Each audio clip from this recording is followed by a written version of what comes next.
just this fun memory of working with students before I was officially employed at Ohio State University. And it sort of turned me on towards, I've got to work in higher education. I have to work with these students because it was a weekend hackathon, meaning build-a-thon, not necessarily cybersecurity focused.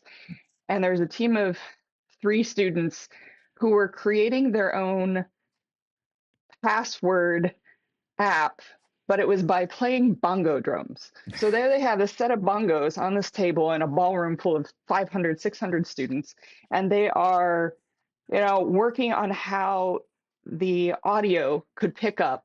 And is it the right drum or the left drum? Is it, the high or low sound? And what is the rhythm and what is the speed? And then converting that into what they would authenticate as their user password. It's incredible. That's amazing. And they were getting dissed for, well, nobody would ever buy that. Nobody would ever use it. This is not a product. But that wasn't the point. The point was they could say that they could do it, that they had the skills in software, that they had the skills to hook their tech stack together, that they had this idea. Yeah.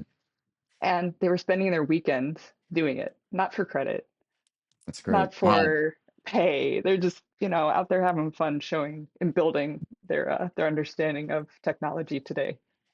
It doesn't matter that there might not be product market fit. They're showing that they are extraordinarily smart and can do crazy things with technology. Oh, that's great.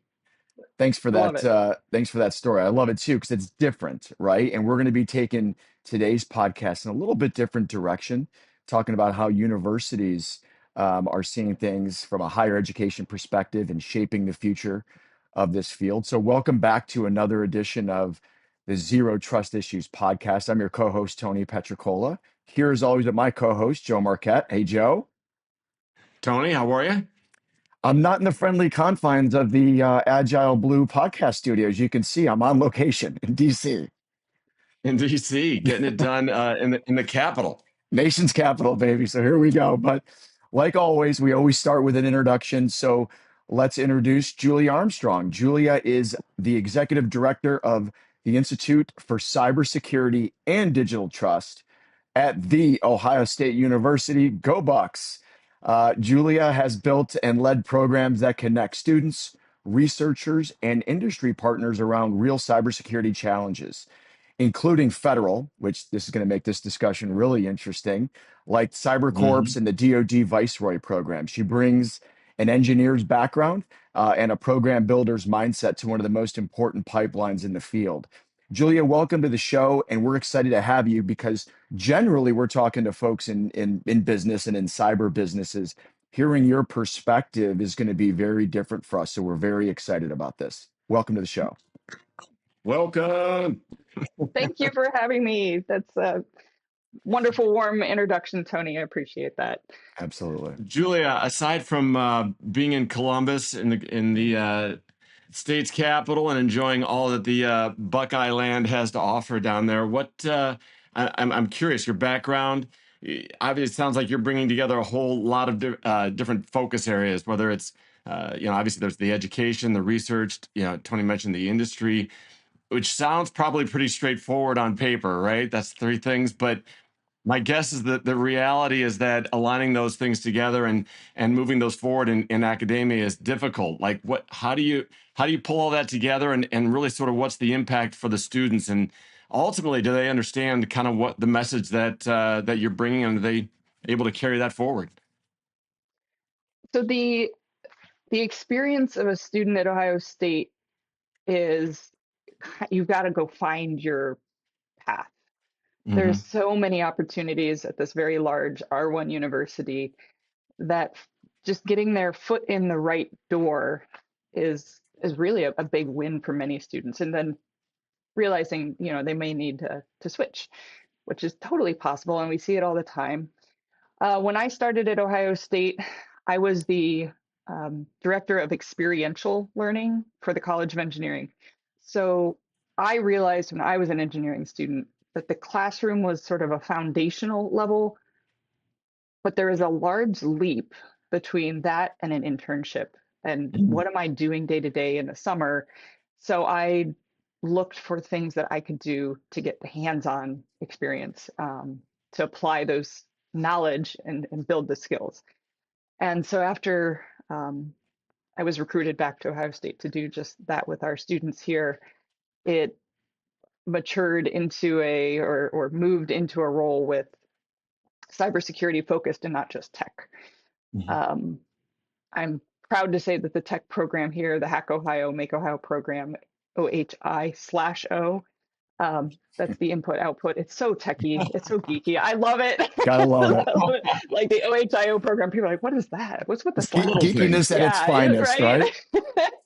right? That is still thriving. And that is a broad general opportunity for students to engage in a short-term event and activity in tech. My role now is looking specifically at cybersecurity. And when I started, we had students that said, oh, I'm not going to Ohio State. You don't have a cybersecurity program. You don't have a cybersecurity degree. Well, true, it's not called that. We have, I would say most of the students who are really into looking at security are in the computer science program, looking at software security. And it's this cute name of information and computation assurance. It's a little bit antiquated. I'm on this bandwagon to change the name just for marketing's sake. But at the same time, building out new courses that are in the cybersecurity course catalog, which now is starting to exist. And so here we have just that foundation. That base one is curricular learning and making sure students know it exists. It's such a Sure. big school, right? Yeah. Even once they come to Ohio State, making sure they know it exists. From there, yes, all of these hands-on experiential learning, skills-based, that is really, to me, and I think to the employers, the real value add. So I spend time to nurture our cybersecurity related student organizations. We have a cybersecurity club that is very, very deep in the tech. We have a Women in Cybersecurity affiliate chapter who they focus a little bit more on professional development and supporting each other through their career journey. We have Information Security Club out of the International Studies Office. There's business, the students who are in information systems also have their own org. So, oh, I'm sorry, we also have an embedded security club that compete in the MITRE ECTF, which is a design Very nice. women hack program. So I'm sorry, I'm too long-winded here, but those students that find each other and really get involved in that way find that they have more to talk about and more to demonstrate Mm-hmm. for their internships and their job applications. Um, That's great. I'm not sure if that So Yeah. yeah, time out there. no, Did I answer your question? yeah, Yeah, absolutely. totally. Okay. And let me throw something out just to kind of merge those together. So Joe walked us through that question, and I love the way that you framed it up. So let me ask this question, because you see things in three ways, right? You got the education component, you got the research component, which Ohio State is, a great research institution here in the United States. And then you got the industry component and also getting these kids ready for industry. So which is obviously the future of Joe and I, because at our age, we're not the future. We're the present, not the future. But we want to lay right the groundwork in industry for all this young talent that's going to be coming up. So when you see those three things, education, research, industry, kind of coming together and working well, what's that look like in practice? And one little cheat question, are these kids freaked out at all about what AI might be bringing either to engineering or cybersecurity? Because obviously that's a hot button topic. I love that question. I don't know if anybody's really asked it that way before. This is And an odd podcast. We're odd people. So there you the go. this I think the students focused in cybersecurity think it's exciting and a new challenge because they see the human aspect and kind of that human part of AI as where they can dig in and where they can start to leverage what is the security of AI when it's applied in an organization to um, companies that are building AI tools or adopting their own LLMs. How can they help with that? Whereas some of the more general software engineers are freaked out. They think, it's all coding is going to become AI. They're going to just have to babysit agents. That's not what they Mm-hmm. wanted to do. And so I see in our cyber students definitely an excitement around it, a little bit like unknown, but also an eagerness. The research aspect here is at any R1 university is highly focused on graduate students. And so you have your professors with their labs and grad students. And so what we're working on doing is bringing more undergrads into those experiences. Mm. That is sometimes a challenge based on bandwidth of students and the time they have to put in. Sometimes how do we pay them when, you know, certain funding schemas are already in place. Other times it's how do you bring them up to speed so that they can perform with graduate students and other faculty. But even with all those challenges, we've seen some great success stories because the students who are really into it dig in. They take on the hard problems. They spend the effort to bring themselves up to speed and get involved in the research. And programs like Viceroy really encourage that research aspect as part of the hands-on learning. That's great. Well, and not that we're ever on site with a specific topic, but I'm in DC today, right? Home of the federal government. And when you think about those federal government programs, like Viceroy you mentioned in Cyber Corps, other federal initiatives that you've worked on, whether they're research based or maybe practical application with one of these organizations, those are big undertakings. So the question is, what are those experiences teaching you, us, all of us about universities and how they're contributing to real world cybersecurity challenges, and not just producing, capable graduates? And was any research institutions that were they able to get their hands on, Mythos as it was?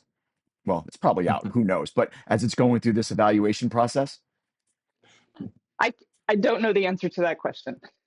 My guess is she knows. no. She's just not answering it Not though. He's playing now. coy with Have us. some of the faculty members got their hands on it at home? Yeah, probably, but I don't know. Yeah.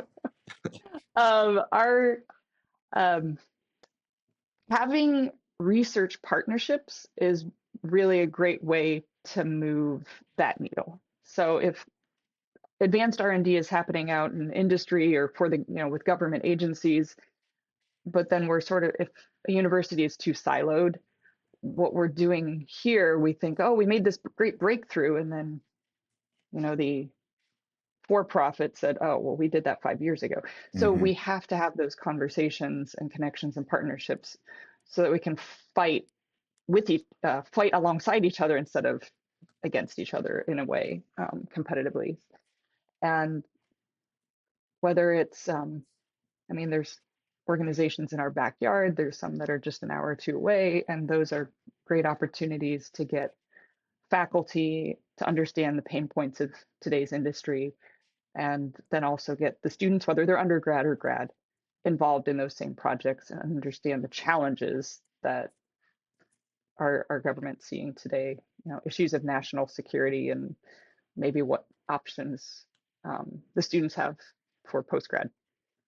It's interesting. As a follow on to what you just said, I've got to believe that the programs that you're building around cyber, are unique, and I would imagine they could actually, differ in sort of the demand that they put on students as far as awareness and real world examples outside of maybe just academic examples. There's just real world things that are happening, that influence sort of the educational tracks, or the experience they need in order to be effective once they graduate. Are you seeing anything that, as far as how the models are changing, the influence of global politics and cybercrime, that changes how education needs to look at cyber education more broadly? I mean, is it being done correctly? Not just even at Ohio State, but just generally speaking, are people armed with the awareness and skills they need to step into an effective role and mindset for this sort of a field? In general, I might say no. Okay. Mm. I might say we have a lot of work to do. Right. Um, And whether it's government or industry hiring based on credential versus moving now into skills-based hiring, I think it's a huge shift. And it's finally, the carrot that an educational institution needs to kind of get on board with that. And students too, shifting their schema. I get a bachelor's degree, I can now apply to this job, versus, oh, I have to build this skill set, so now I can apply to this job. Sure. And you get what you measure. So I do sense a shift coming. We see specific indices of that. I also have seen more apprenticeship programs. I have seen companies, in the more the corporate private side that say, hey, we want to do a really legitimate co-op where students kind of rotate through. Maybe they're in this position for their first co-op, here for second, here for third, and that we're working with you on what the learning outcomes are going to be for that co-op. So it's not just, hey, they're coming and working for us and doing a project, but we're very, not just diligent, but we're on the same page with what each student needs to get at each level to build the skills alongside the curriculum. I think one challenge that universities have is the transcript model, right? Students are paying for a course and that goes on their transcript. If they go to a CTF or an incident response training or something, that doesn't go on their transcript, but they've put on the resume. So it's building this portfolio around a student. The second half of your question is, universities are notoriously slow to change. Sure. So if I want to even just propose a new course, say I'm like, I have a great idea for a course students should take before they graduate. If I write it up and put it in today, it might get approved in time to put it on the books next spring for fall 2027. That would be the fastest case possible. But now we have another problem. I have a new course on the books. It's awesome. Everybody in industry is saying, yeah, great, your students should do that. But what motivates them to take it? Yeah. It's not And by part of the their degree time, program. That would be a whole nother step. yeah, That probably takes 2 years. So well, the how can pace of we be more change is nimble? probably, I'm sorry to cut. I'm just like, but that just doesn't seem to line up with Yes. not with the field, with the industry, with like the things that are happening. I mean, Tony and I marvel practically daily on how quickly things evolve, the technologies that become available, and the impact on cybersecurity. If you're building curriculums that are 6 to 9 months behind, it might be obsolete by the time that the student gets to the Literally. classroom. It sounds Right. like. Is that Right. accurate?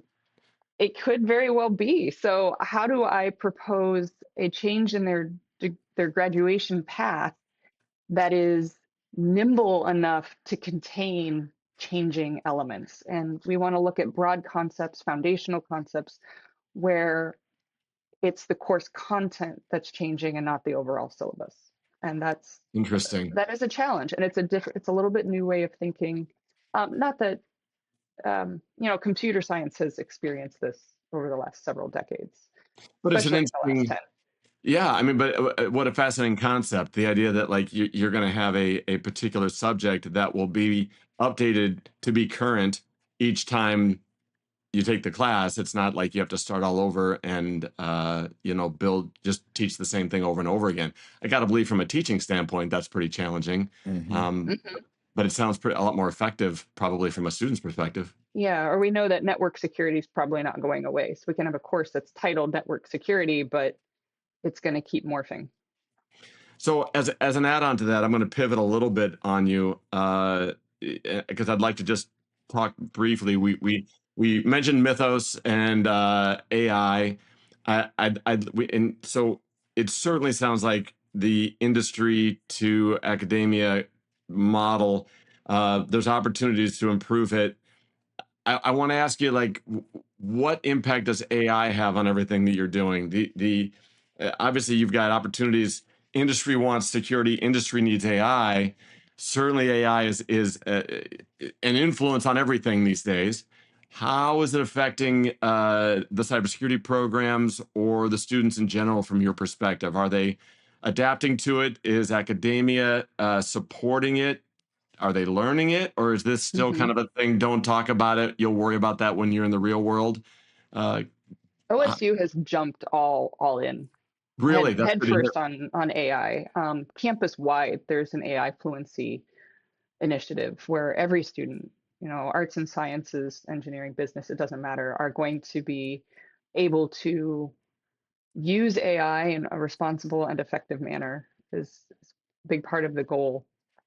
But then that was just sort of the first little layer of this onion, because as you start to unwrap those layers, we also have now an AIX hub, looking at AI research, AI as it applies to so many different industry disciplines at the university. So there's a huge amount of support for AI learning and AI research and AI application. Um, Human in the loop, human above the loop, work in AI teaming. We're on NIST has an AI consortium that we have actually on with other faculty members. So we're really going for it. Nationally, the NCAE programs, which is the Cybersecurity Academies of Excellence, are also rolling out new designations specific to AI, saying, Hmm. hey, you need to either add courses in AI, well, actually, it's probably both, add courses in AI as well as embed more AI concepts and applications into your existing cybersecurity coursework. So we are starting to look at that as well. Computer science department already has an AI specialization for our undergrads. Um, we're not shying away from it at all. Mhm. That's We know really good that to hear. this is here. I was actually speaking with a couple of young adults that are currently enrolled in a different university. This couple were in Florida, to be vague, but they were saying that their institutions are quite the opposite. So it's really Mm, interesting to hear the array of the spectrum, I guess I should say, of adoption and support for the tools. It's got to bode well for Ohio State grads, right? The the opportunity Absolutely. is there. All right. Well, I mean, this has been fantastic. I think obviously you have a wealth of information, and certainly appreciate all that you're doing and your efforts to build out the cyber programs down at OSU. We want all the OSU grads we can get right here at AgileBlue, especially after they go through some of these programs. One last question for you. We always give our guests an opportunity to, have a takeaway. What would you, if you want to have one thing for people to remember about what students are learning and doing and the opportunity that presents in cybersecurity today, what would that be? I think students are still struggling to understand the vast array of work in the cybersecurity field. It's such a broad um, space for different skills and different focus areas. They don't even know what they don't know. Right. So um, having representatives, having working professionals come and talk to the students about what they do and what their career path was or is, and working with them on capstone projects and looking at today's challenges is a very enlightening and important part of the students' learning journey, because it's not just about what they're doing, but like what could they be doing. Uh, so I love bringing in capstone projects or even they don't even have to be wait till their senior year. We put project teams together at all levels, and I think that's some of the most valuable relationship building as well as the real work. Oh, that's great. Yeah, we We'd appreciate that. yeah, I was gonna say if there's an opportunity to assist in that, please let us know. We'd certainly like to participate if that becomes an opportunity down the line. But thank you, Julia. This is really great. Thank you. Thanks for having me. Yeah, Julia, this has Please. been a great conversation. It's not all often that we get to take a look at industry with education, with academia, and tied into things that you're seeing at the federal level from a research perspective. We really appreciate this perspective, and it definitely gives us more to think about. And I think this is definitely a conversation we'd love to happen again because it's changing so fast, and you see what the students are seeing, especially as AI is coming into both cyber and engineering, I think your perspective is fantastic. So we'd love to do this again. We really appreciate your time. Well, thank you very much for having me. Thanks for making it such a smooth experience getting onboarded, and Yeah. no stress on my part. So thanks. No stress. This is a no stress podcast. Trust me. So Love it.